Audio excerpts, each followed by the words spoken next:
All right, if you've been sharpening your jab, your jab looking sharp, you got your feint down, you got your footwork is coming together, your head movement, your defensive skills are right. Now we get to add that big punch you've been waiting to add, your two-hand, your power shot, right? If I'm right-handed, that's my right hand. Although for me, I was a hooker. I love to throw that left hook, right?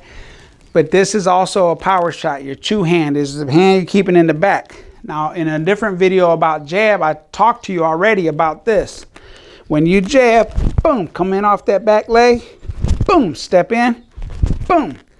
What I don't want is this. I need to keep my two-hand in position. Once again, hex boxing stance. H, hands high, E, elbows in, C, chin down, K, knees bent, S, shifting the weight on the balls of my feet, right?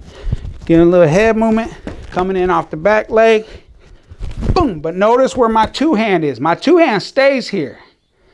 My two-hand stays here while I jab. So I'm here, boop. Now, the reason I want to keep it here is because when I go to let it go, it's going to have way more power and authority and speed on it. It's going to get there faster. Remember, my trainer used to say the shortest distance between 2 points is a straight line. That's a scientific fact, all right?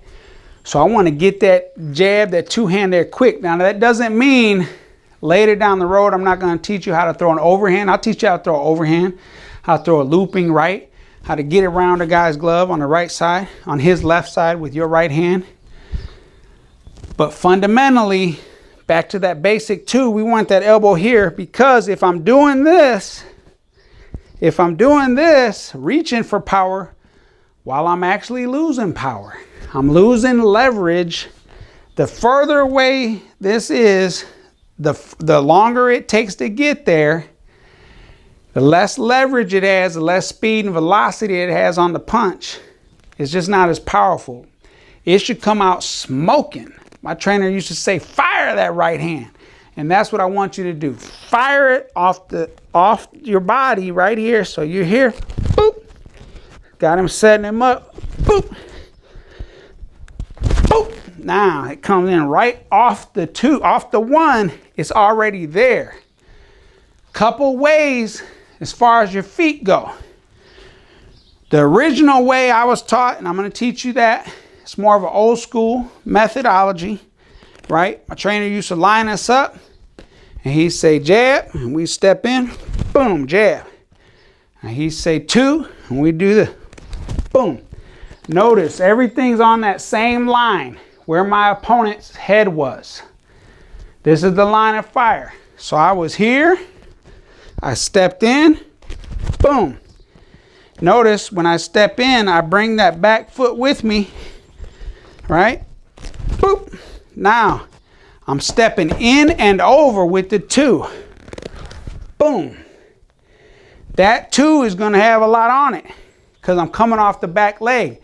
It's kind of like it's not a stutter step, but it's kind of like I'm reloading the back leg. Boop. I reload. Boom. It takes a split second longer to get there, but that two is going to have a lot of heat on it, a lot of power, because it's coming off the leg.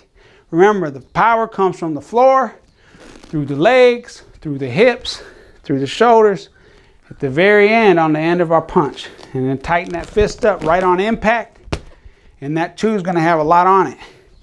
So I want to come in off that back leg. So I step in, boom, boom. That's an old school two. That's one way to get it there. If I just wanted to throw a 1-2, I would throw that one. If I just wanted to throw the 1-2.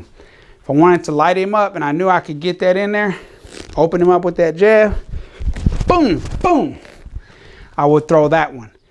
It's going to have more on it. Now, combination punching. And I learned this much later in my career, how to put this two together, right? Trainer named Steve Smith, Team USA coach, he started to adjust and help me learn this.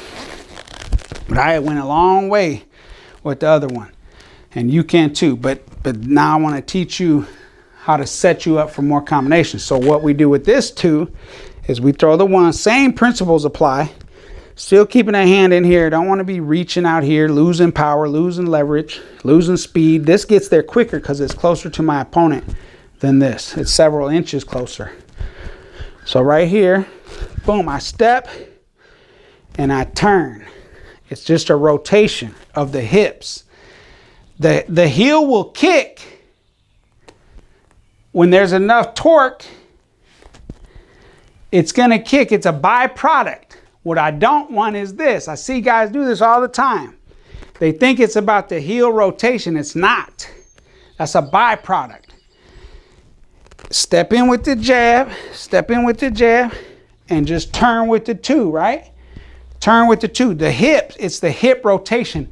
And think of this as momentum. I got the momentum generated, pushed off the back foot with the jab. Now the momentum's coming, and that two's coming. But notice what happened. My hips rotated, and as my hips rotated, it forces that heel to kick. But now watch the difference between this. I could kick that heel without even rotating my hips. If your focus is on kicking that heel, that's the wrong focus. You don't want to focus on kicking the heel. You want to focus on rotating those hips. Okay, rotate those hips. If you're throwing the 1-2 like this, you're throwing it, pop, pop. It's a body twist. In our warm-ups, if you're with me in Champions Pride, you know we do a warm-up just like this. It's a body twist, right? This is a body twist. So when I throw that, it's a body twist. When I come back, it's a body twist. Come back, it's a body twist. It's all body twist. It's all rotation, right? Coordinated with the feet, coordinated with stepping, right? Stepping in on your punches. That's where power is coming from the floor. So we want to always step, but if we're going to try and get a fastball, this is kind of like your fastball too. You're getting it there quick. It's pop, pop, pop, pop, pop, pop. All right, now you want to get that two there quick. Now that combination of that style of how to throw the two with that hip rotation now, boom, boom. That's if I'm throwing a fast flurry of punches, right? It's setting me up to come back real quick with that 3, right? And then I could even add a 4 if I wanted to. But that's right in here. Boom, boom, boom, boom, right? I can come in super quick with those shots, with that hip rotation, with that body twist. So if you ever hear me say more body twists, it's because I want you to rotate more hip rotation, right? Remember this, it's fundamental. Comes in off the back foot, step in, pop, pop. Rotate that too, pop, pop. Things you want to look out for. I want to make sure I'm not pulling this hand away from me. Remember, I'm losing leverage, I'm losing power, I'm losing speed, velocity on that shot. I want to shoot it right in here. And if you see that 1, boom, that 2 should come out right behind the 1. Customato, late great Customato, Mike Tyson's trainer, he said it should sound like 1 punch. When you get it there so quick, boom, the 1 and the 2 landed already. It should come out of there with that much heat, with that much speed. It's just coming, it's smoking.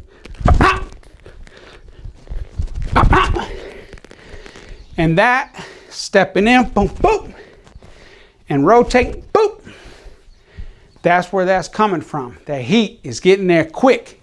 That's the other way to throw it. So you practice both ways. If you want to just throw the 1, 2, step in, boop, boop, right? Step in, pop, pop, right? You can also practice a 2-hand lead, just a single 2. So with that, this is the line of fire. This is where my guy's at. I'm just stepping in. Boom, I'm stepping in and over and dropping that 2 on him. Let's say he's attacking me. Boom, I see him coming. I'm catching him. But off the back leg, it's going to have more power than just doing this, than just a hip rotation. I want to step with the shot. Boom. It's like a fastball. Here he comes, he's coming in. Boom! I'm just stepping in and over. Boom! Notice this all lines up with his chin. Right? Everything lines up. He comes off the back leg. Boop! That's how you start adding authority to your punches. Come from the floor, through the legs, through the hips, through the shoulders, through the arms, at the end, with that clenched fist, right when the shot lands. If you haven't been over there, come on, check it out, howtoboxing.com. I have the Champions Training Guide for you. It's laid out. Workouts, everything, resources you need to learn how to box, to learn the art and sweet science of boxing. Once again, keep training and feeling like a champ.